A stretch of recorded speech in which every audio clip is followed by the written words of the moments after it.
Welcome to part 2 of Wake Island on Let's Play Battlefield 1942. You can see from the radar that our team is very much united in its current goals. If you counted up every single little red icon on there, it would probably be virtually our entire team right over here in the same place, all of us going pretty much in the same direction. Although if I'm going to critique my team here, it's that there are a lot of plane campers right now queuing up on the airstrip. Other than that, we're doing pretty well here.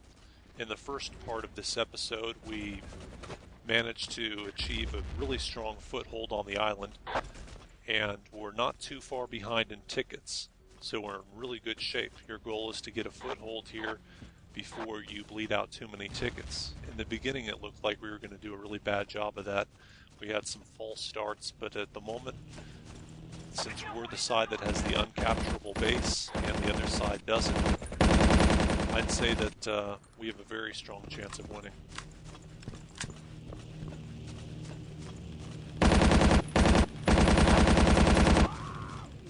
That engineer I killed almost managed to set off his explosive pack, which is a common strategy for engineers in close quarter combat where they don't like to be. Since the engineers have a rifle, they want to be in long range or medium range at the closest. And one difficulty with using X-Packs in close quarters is that there's a weird laggy glitch when you try to switch over to the detonator.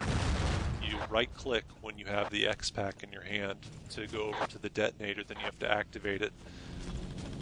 It would be a lot more convenient if right-clicking simply detonated it just by clicking it. I think they did something like that on Team Fortress 2. But at any rate, there can always be a bit of a delay there, which is really deadly in close quarters.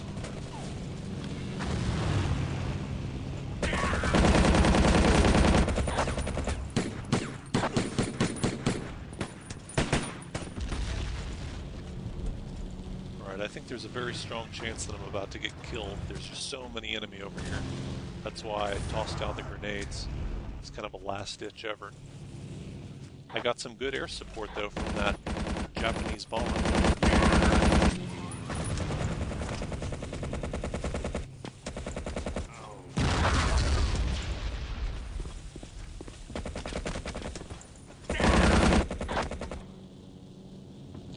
That was one enemy too many, I guess.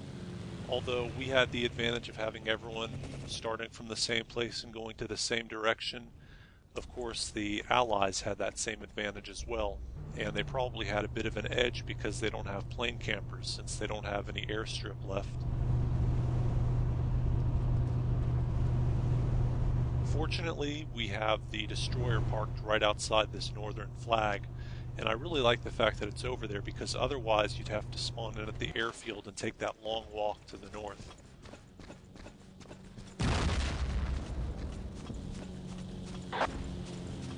Just keeping this flag neutral is going to be really useful. As you can see, the Americans actually have no flag to spawn in on at the moment.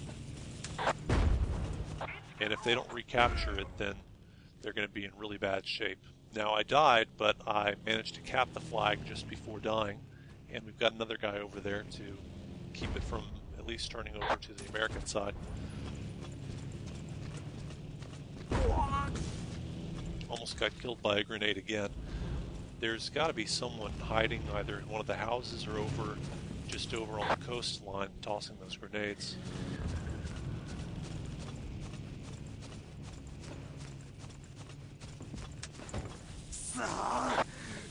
One thing that's good about having the medic is that with the med pack you can cross those barbed wire fences and just heal yourself back up. Otherwise they're a real deterrent for you to move around.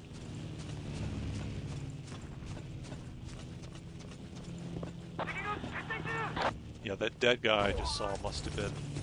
Now it looks like we've got another person over here. I spotted someone sneaking down around the beach area. So they're probably moving people along the coastline like I thought.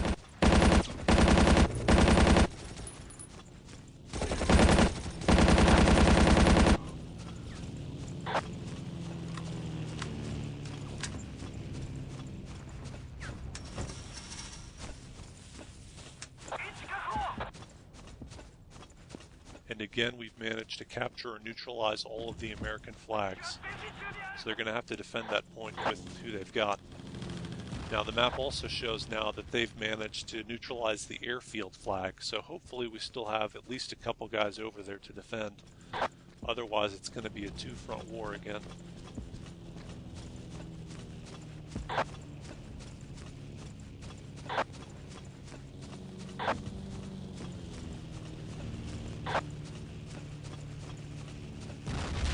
Attacking this flag to the west is very tricky, or trying to attack from it, because there's a bridge that acts as a choke point, and it's really easy for people to attack you while you're trying to cross, especially if you're the one guy who's going over there to attack.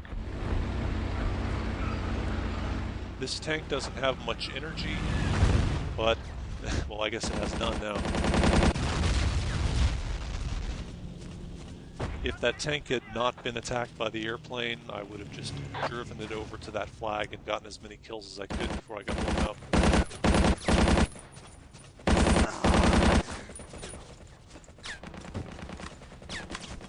I have to give the Americans a lot of credit. They're really doing a good job of sending over troops to assault this flag.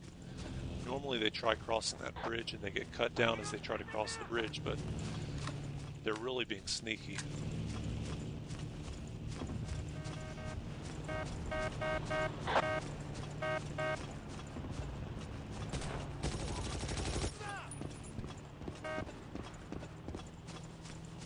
That honking noise you heard just a second ago, that's a feature of the Japanese Jeep, which was added in one of the later patches to this game. I think it's possible that some of the other versions of the Jeep also have the horn, but I know that they don't all do it. You just left click while you're in the Jeep and honk the horn.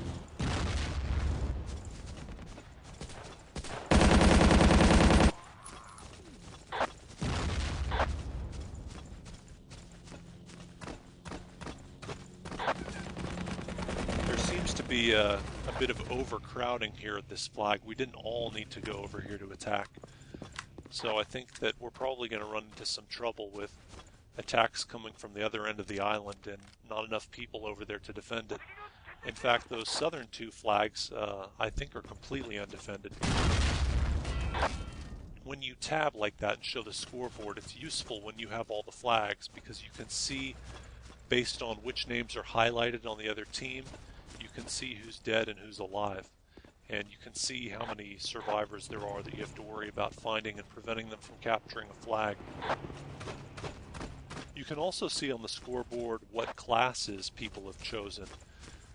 And that's useful. If you see a name tag in the distance, you can see and you can check on the scoreboard whether it's an engineer or a sniper with a long-range weapon or whether it's someone with a short range. In Battlefield 2, they took that feature out, and I can't remember, but I think they may have also changed it where you can't even see who's dead and who's alive on the other team. But I know for sure that they took out the feature where you can see the other team's classes.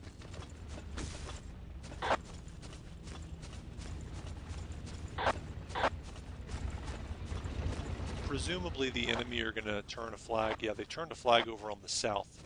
So we're all going to take this long hike from the northern flag down to the airfield. And by the time we get over there, we're probably going to have to deal with some intruders at the airfield.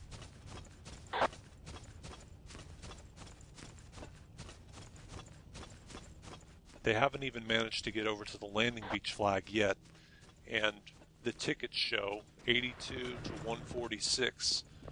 Since we're the side that can't be capped out, since we have those ships that will respawn and act basically as uncapturable bases, it's going to be extremely difficult for the Americans to possibly come back and win. The fact that we've gotten a good margin there, and the only way that they can make that up is to get us on ticket bleed. But since this is a map where you have to have all of the flags to inflict ticket bleed, that's not going to happen.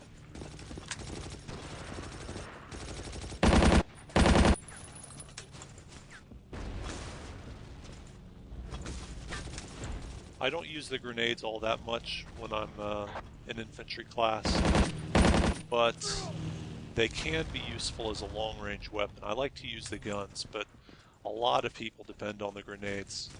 Personally, I just never really got into it. That may be because when I first started playing the game, I played as engineer a lot, and engineer is the one class that doesn't have grenades.